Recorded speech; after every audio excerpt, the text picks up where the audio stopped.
at the rehearsal before the show, we all got a chance to practice, and I didn't get a single question right. I kept ringing, I knew the answers, but I kept getting beaten out by younger and quicker contestants. At one point, the producer of the show came up to me and kind of whispered in my ear, "Bill, are you trying to answer?" And I said, "Yes, I'm trying, but I'm not getting picked."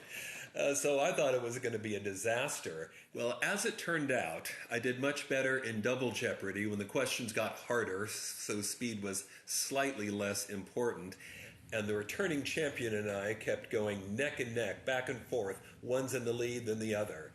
And toward the very end of it, he got a question which had to do with the name of a union. It was an acronym, but he slurred the pronunciation a little bit, so they weren't sure whether to give him credit or not. So they stopped tape and told us all to turn around and not look at the board while the judges listened to it over and over again to decide whether he would get credit. Of course, I'm thinking, don't give it to him, don't give it to him, because we were so close, and I thought that was my only chance of getting ahead. Well, they gave it to him. So the final Jeopardy category was literary illustrations, which Alex announced was a new category they'd never had before.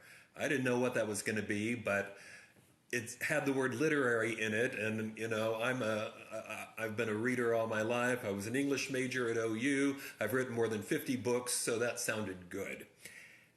Ironically, as it turned out, it was not my love of books, but my love of musicals that turned the tide, because the question turned on identifying an illustration that was used to promote the musical Les Miserables.